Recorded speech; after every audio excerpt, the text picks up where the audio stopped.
গানের কথা সুরের কথা আজ শিমুলের ড্রয়িং রুমে আছেন এমন একজন মানুষ যিনি হাসপাতালে প্রবেশের প্রথম হাসিটা উপহার দেন রোগী ও স্বজনদের।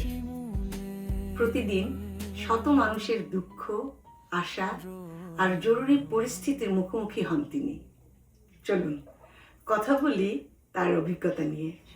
আজ শিমুলের ড্রয়িং রুমে আছেন শারমিন পিয়া। কেমন আছেন? থ্যাংক ইউ শিমুল, তোমার এত নাইস শিমুলের ড্রয়িং রুমে ইনভাইট করার জন্য। থ্যাংক ইউ আপনাকে যে আপনি এই ঠান্ডার ভিতরে যে আসছেন কাজ শেষ করে। Thank you. না, আজকে আমার ডে অফ ছিল। ও আচ্ছা আচ্ছা, আজকে ডে অফ ছিল। তারপরেও তো বাসার অনেক কাজ থাকে যেদিন হ্যাঁ, আপনাদের ছিল। নিউ ইয়র্কে আসার শুরুটা একটু জানতে চাই। শুরুটা আমার অনেক সুন্দর ছিল। নিউলি ম্যারিড, আচ্ছা। আমার হাজবেন্ডের কাছে আসতেছি। জি। সো ও, আচ্ছা। আমার তো দেশে বিয়ে হয়েছে আমার আচ্ছা হাজবেন্ড। আচ্ছা। তো হাজবেন্ডের কাছে আসতেছি, একটা কত স্বপ্ন নিয়ে আসতেছি, ইয়াং লাইফ। হ্যাঁ, অনেক নাইস কাটছে। আচ্ছা, আপনি তো এলমার্স হসপিটালে আছেন। হ্যাঁ। কবে থেকে এখানে কাজ শুরু করেছেন? আমার অলমোস্ট তোমার 19 ইয়ার্স এখন। ও, অনেক দিন। এটা আমার একটা ড্রিম জব। আপনি যে এই জবটাতে এসেছেন, এটাতে কি কারো কোনো অনুপ্রেরণা ছিল নাকি আপনি মনে করেছেন যে না আমি মানে কোনো অপশন ছিল আপনার অন্য কাজ করবেন কিংবা আপনি এই মানে সেবামূলক কাজ করবেন? এটা হইলো কি, আসলে আমি তোমাকে বলি, এটার পিছনে একটা কাহিনী আছে। ও হ্যাঁ, আমার মা, আমার শ্বশুর যখন আমার কাছে ছিলেন, আমার মা ফার্স্টে উনি অসুস্থ ছিলেন, জি আম্মা। তো ওনাকে নিয়ে আমি তখন কথা বলতেছি 95 আমি আসছি ধরো। তখন আম্মাকে নিয়ে হসপিটালে যেতাম। জি। তখন দেখতাম যে সব মানে বিদেশিরা, জি, কোনো বাঙালি নাই, কোনো ইন্ডিয়ান নাই। হ্যাঁ, তখন থেকেই কিন্তু আমার ড্রিম ছিল এই জবে আমি আসবো। আই ডোন্ট নো ওয়াই, আমার মনে হইতো তখন আমাদের জন্য চ্যালেঞ্জিং ছিল সিটি জব, প্লাস তোমার ওখানে মানে ফ্রন্ট ডেস্কে আসা এতগুলো পেশেন্টকে তুমি ফ্লুয়েন্ট ইংলিশ জানতে হবে, তোমার স্কিল থাকতে হবে, তোমার কোডিং এভরিথিং জানতে হবে, বিলিং কোডিং সব নলেজ থাকতে হবে। কেন জানে আমার মনে হতো তখন আমার কোনো নলেজই ছিল না। জি। হ্যাঁ, আমার মনে হতো এই জব আমি করব, সো আমার খুব মানে ইচ্ছে হতো। মানুষ অনেক কিছু হতে যায়, রাইট? আমার কেন জানি এই জবটা আমার মনে হতো আমি মনে হয় আরো বেটার ওয়েতে হেল্প করবো পিপলদেরকে। যখন আমি দেখতাম আমার মাকে আমি কিভাবে মানে হেল্প পাচ্ছি, কিভাবে লাইক আমার মাদের মতো পেশেন্টরা আরো বেটার ওয়েতে মেবি হেল্প পেতে পারে, তো আমার মনে হতো আমি এখানে বসলে মানে আমি আরো বেটার ওয়েতে করবো। আমার কেন জানি একটা কনফিডেন্ট কাজ করতো, এন্ড সেটাই হয়েছে। তো আমি মেডিকেল লাইনে আগে আমি স্টোরিয়াতে একটা মেডিকেল জব করতাম। পরে ওরা আমাকে এলমাস হসপিটালে আমাকে কল করলো ইন্টারভিউর জন্য। হ্যাঁ, দেখো আমার চেষ্টা ছিল অবশ্যই। আবার আমার যে আমি 2-3টা ল্যাঙ্গুয়েজ বলতে পারি, ওটা আমার হেল্প আসছে। হ্যাঁ, তো ওটা প্লাস আমার যে পেশেন্ট টেক কেয়ার করার অ্যাবিলিটিটা। না, আমি তো প্রমাণ আপনাকে যে আমি যখন মানে হসপিটালে গেছি তখন আপনার চেহারাটা দেখলেই তখন মনে থেকে একজন কেউ তো নিজেদের কেউ তো আছে। এই কথাটা যে আমি কত শুনি জানো, অনেকে বলে যে মা তুমি আসো, মনটা ভরে যায়, মন খুলে কথাটা বলতে পারি, ওদের সাথে পারি না, তোমার সাথে সব বলতে পারি। এটা আপনার এটা একটা কোয়ালিটি। কারণ আমি বলবো কি অনেক বাঙালিরাই তো কাজ করে, আমরা তো যাই বিভিন্ন জায়গায় দেখি, বাট আপনার যেটা সেটা মানে এবং আপনার একটা সুন্দর স্বপ্ন থেকে আপনি এই কাজটাতে আসছেন, এটাও একটা ব্যাপার। কারণ এলমার্স হসপিটালে প্রতিদিন মানে কিরকম পেশেন্ট আসে? আপা ডিপেন্ড করে, লাইক এভরিডে আসে আমাদের লাইক অ্যাম্বুলেটরি কেয়ার। আমি তো সব ক্লিনিকেই আছি, যখন আমাদের লাগে যাই। কিন্তু লাইক আমাদের OB/GYN আমি আছি রাইট নাও। জি, আমাদের এভরিডে 300 পিপল থাকে, 300, 400, 350 মানে পেশেন্ট, প্লাস ওয়াকিং থাকে। আপনার কাজের প্রধান কাজ কি কি আপা? আমাদের কাজের জি প্রধান কাজ হচ্ছে আমরা আমাদের কাজের এটা হচ্ছে আমরা চেইন উইথে ওয়ার্ক করি, ডক্টর নার্স আমরা জি। Administration, right? আচ্ছা ওকে, এটা হচ্ছে চেইন। আচ্ছা ফার্স্ট আমরা ও, আমরা যদি তোমাদেরকে জি। ফাইল মেক না করি, জি। লাইক সাপোজ তুমি আমার কাছে আসলা, জি তোমার ফাইলটা আমি মেক করব, তোমার জি। অ্যাকাউন্ট, তোমরা যে ব্যাংকে যাও তোমাদের জি। অ্যাকাউন্ট নাম্বার আছে, রাইট? জি জি সে হসপিটালে তোমাদের অ্যাকাউন্ট নাম্বার আছে, এটা আমরা ক্রিয়েট করি, ওকে বুঝছো?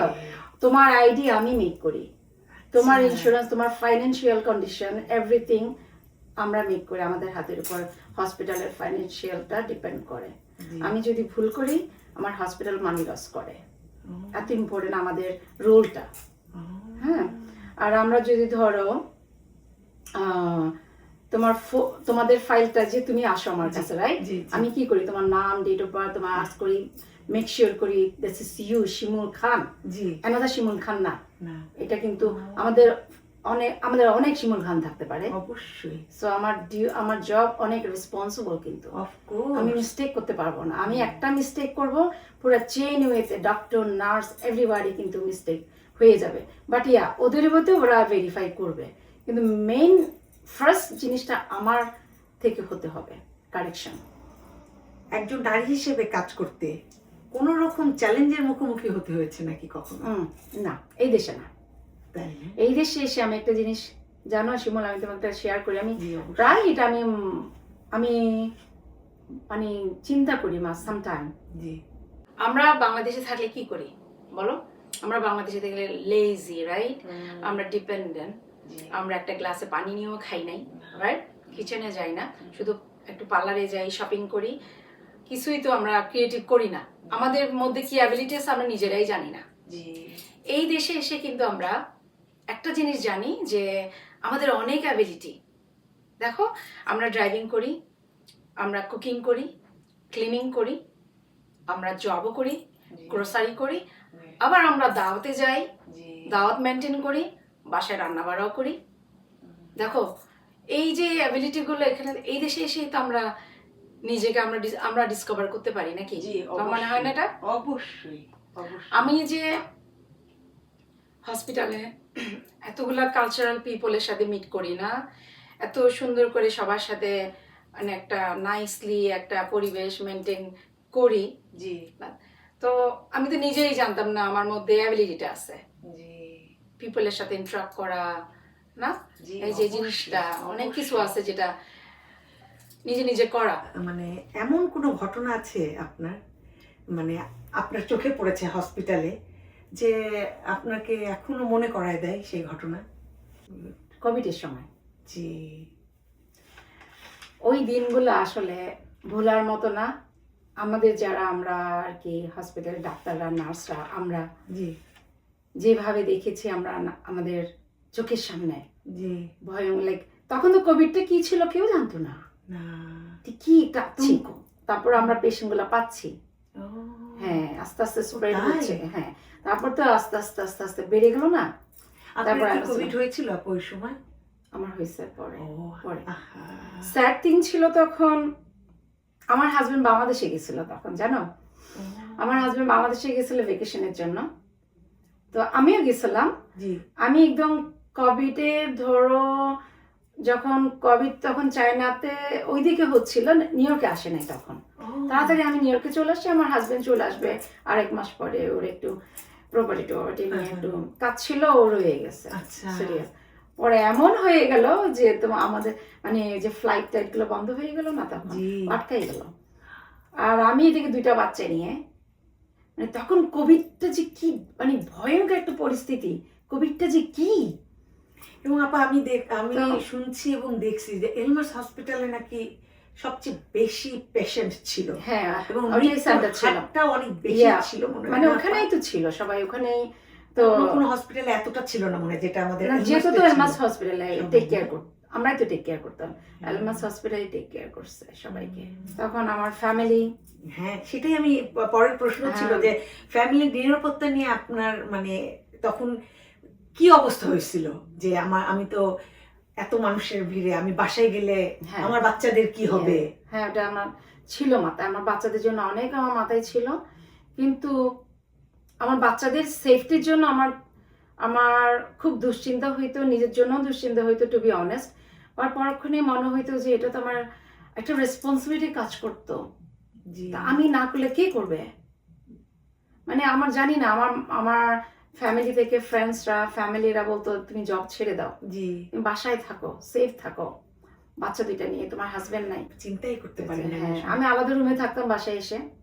কিন্তু আপনি যেমন ফাইটার ছিলেন, অবশ্যই ফাইটারই Fighter-ই, বলবো। হ্যাঁ, এবং আমরা fighter। আপনার বাচ্চা কাচ্চারাও আপনার সাথে থেকে ওরাও ফাইটার ছিল না। ওরা যদি আপনাকে সাপোর্ট না করতো, না আপনি তো এটা করতে পারতেন না না, না না না না, তাই না? ওদের বাচ্চাদের সাপোর্টও ছিল। সাপোর্টে ছিল আমার বাচ্চা কাছে, আমার লক্ষ্মী বাচ্চা, আমার হাজবেন্ডের সাপোর্ট অলওয়েজ জি। আমার সাথে আছে। আজকে আমি এখানে আসছি অবশ্যই আমার হাজবেন্ডের সাপোর্ট। না, একটা মেয়ে তোমার হাজবেন্ডের সাপোর্ট যদি না পাও, তুমি কিছুই করতে পারবে না। জি। মানুষ হিসেবে কোভিডের সময় আপনাকে কি শিখিয়েছে আপা? মানুষ হিসেবে এটাই শিখিয়েছে যে তুমি লাইক মানুষের পাশে থাকা, জি মানুষের পাশে থাকা, প্লাস লাইফটা আসলে অনেক শর্ট। জি এনি টাইম লাইক দেখো সুস্থ সুস্থ মানুষ আমাদের চোখের সামনে, আমার ফ্রেন্ডের হাজবেন্ড মারা গেল, অনেকেই তো চলে গেলেন আমাদের সামনে, না? জি আমাদের কি শেখা উচিত? আমাদের আরো হাম্বল হওয়া উচিত, জি আমাদের একজনের বিপদে একজন পাশে দাঁড়ানো উচিত, জি রাইট? জি। আমাদের আরো নাইস হওয়া দরকার। ধরেন একদিনের জন্য হুম হসপিটালে আপনাকে বলা হলো আপনি একদিনের জন্য বস, আপনি কি পরিবর্তন করবেন হসপিটালের? অনেক কঠিন, কঠিন একটা একটা কঠিন একটা তুমি না, কোশ্চেন বলেন তো করলা। আপা। আমি কি বলবো, সবই তো মানে ঠিক থাকে আছে না হুম। যে হয়তো এরকম, ও একদিন একটা বস হইলে আমি মাস্ট বি, হ্যাঁ আমি জি মেবি জি আমি এটা করব যে আমার জন্য, জি। লাইক আমি একটা ধরো প্রত্যেকটা এরিয়াতে জি। কি হতো, আমি হয়তো বা আমি আমি যদি বিগ পজিশনে যারা জি। ডিসিশন মেক করে জি ওইরকম কিছু হতো, তাহলে আমি কি করতাম, একটা ছোট ছোট প্রে রুম মেবি আমরা রাখতাম। আছে আমাদের নিচে, আছে ফার্স্ট ফ্লোরে আছে, আছে আমাদের মসজিদ এই আছে, প্রে আছে, যেমন আমাদের জন্য। ইয়েতে কুইন্স হসপিটালে কিন্তু মসজিদ আছে, আছে, হ্যাঁ, আমাদেরও আছে, আছে না? আমাদেরও আছে। কিন্তু ওই যে টাইমিং, আমরা ধরো নামাজের জন্য আমরা ধরো কাজের মাঝখান থেকে তো যেতে হয় না, জি জি আমাদের 5 টাইম প্রেয়ার, তো জি। 3 বেলা নামাজই তো ওখানে, উইন্টারে স্পেশালি 3 বেলা নামাজ ওখানে পড়তে হয়। দর্শকদের জন্য আপনার কোনো বার্তা, যেটা ধরেন যারা দেখছে তাদের খুব ভালো লাগবে এবং তাদের খুব উপকার হবে সেই বার্তাতে, এরকম কোনো বার্তা আছে আপনার? কি তোমার হসপিটালের জন্য, হসপিটাল অবশ্যই, ট্রিটমেন্টের জন্য, জি, ট্রিটমেন্টের জন্য? জি, জি। আচ্ছা, বলার কিছু নাই। তোমার যদি কোনো বার্তা মিস, অনেকে আছে ধরো এলমাস হসপিটাল, কুইন্স হসপিটাল যেগুলো সিটির, জি অনেকে মনে করে আমার পেপারস নাই, জি অনেকে ভয়ে ডক্টরের কাছে যায় না, হসপিটালে যায় না, বলেন এটা। হ্যাঁ যায় না। কিন্তু এটা তোমাদের পেশেন্টের নিরাপত্তা, এটা কিন্তু আমাদের দায়িত্ব। হ্যাঁ, তোমার পেপার থাক না থাক, তোমার ট্রিটমেন্ট হবে, তোমার ইন্স্যুরেন্স থাক না থাক, জি। এটাই তো এই দেশের একটা বড় একটা, আমরা এমন একটা দেশে আছি, আমার মনে হয় না কোনো দেশ এটা করে, আমার মনে হয় না। ইভেন তোমার পেপার থাক, তুমি ভিজিটরও হইতে পারো, রাইট? জি ভিজিটর হলেও তোমার ট্রিটমেন্ট হয়ে যাবে, তোমার কার্ড হয়ে যাবে টেম্পোরারি, তোমার মানে ভয় পাওয়া চলবে না, ভয় পাওয়া যদি কেউ- চলবে না, জি তো ভয় পাওয়ার কিছু নাই। সেটাই, তোমার পেপার থাক না থাক, জি ইউ আর ওয়েলকাম, কোনো ভয়ের কিছু নাই।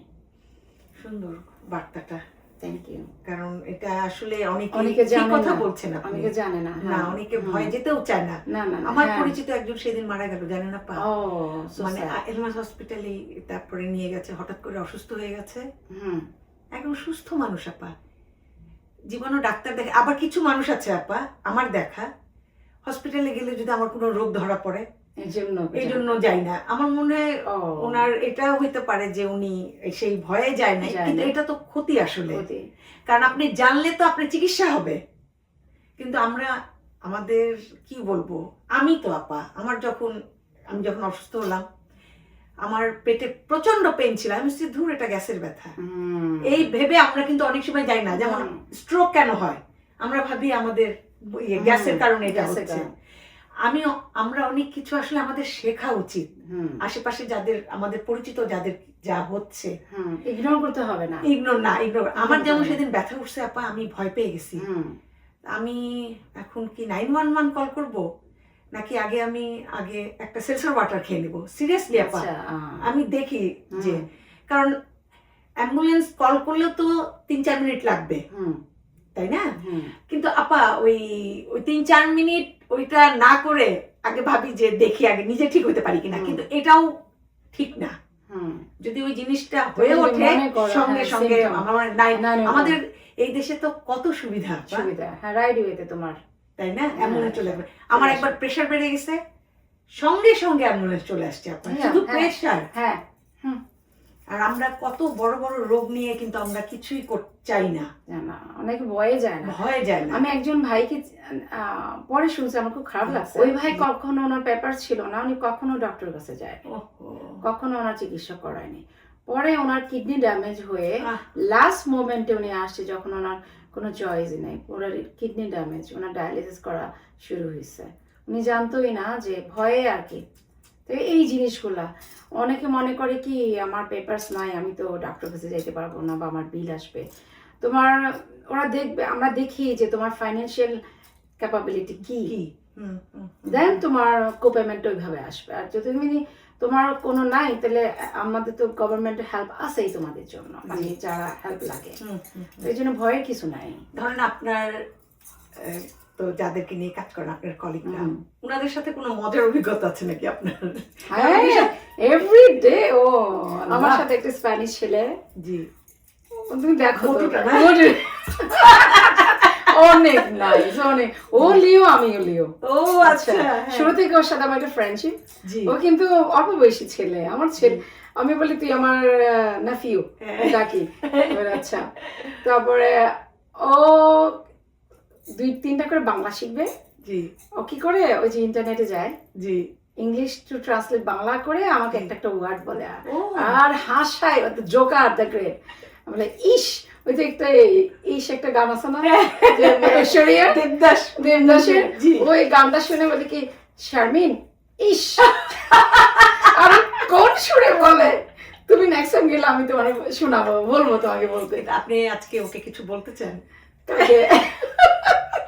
ওকে কিছু বলতে চাইলে বলতে পারেন, আপনি এটা ওকে দেখাবেন। আমি দেখাবো ওকে, Michael you are my hero. আমি ওকে হিরো বানাইছি, বলছি you are divine hero, he is our hero, you are the best quaker ever. ইশ মাইকেল, তুমি যদি ওর ইশটা শুনো, শুনবে, তুমি না হাসা পারবা না, আমি ঠালি নিয়ে এরপরে গেলে আমি শুনবো। এখন ওর ইশ ওয়ার্ডটাও সবাই স্প্রেড করছে, বুঝছো? আর কয়েকটা বাংলা ওয়ার্ডও শিখবে আর বলবে। আর আমরা যদি তুমি আসলে, আমি আসলাম, বাংলা কথা বলবো, ও পিক করবে ওখান থেকে, পিক করে পরে আমাকে বলবে। এত নাইস পিক করে। আর ও লাভ করে বাংলা ফুড লাভ করে, বাংলা কারি, ডিম কারি, চিকেন কারি, কি কারি, দুনিয়ার রেস্টুরেন্ট ইনফরমেশন আমাকে ও কম্পিউটারে বসে বসে বের করে দিবে। এখন তো অনেক বাঙালি আছে, তাই না? এখন হয়েছে, আমার সময় ছিল না। আমার সময় বললাম না তোমাকে, আমি তো ড্রিম করতাম যে এখানে সব, মানে ওখানে তো আসলে আমাদের আলমাস হসপিটালে সব তোমার স্প্যানিশ ল্যাঙ্গুয়েজের পিপল বেশি, তোমার এমপ্লয়ি লাগবে, ওইটা ওভাবে সেট করা ছিল, যার ডিমান্ড যতটুকু ওভাবেই ছিল। তখন আমি চিন্তা করতাম, ইন্ডিয়ান বাঙালি ছিল না, একটা আপা ছিল শুধু বাঙালি, নাজিন আপা, আমার ফেভারিট আপা, আমি অনেক লাইক করতাম, উনি অনেক নাইস। তো ওনাকে দেখতে আমার খুব ভালো লাগতো। আমি বলতাম, নাজিন আপা আপনি কিভাবে করেন? আমার কাছে মনে হতো কিভাবে ম্যানেজ করে উনি, এই এতগুলা cultural people, like all cultural people, তো ওদের সাথে তুমি কথা বলা, ওদের মর্জি মতো, সবার টেম্পার তো এক না, রাইট ওয়ে তো তোমার এটা লাগবে।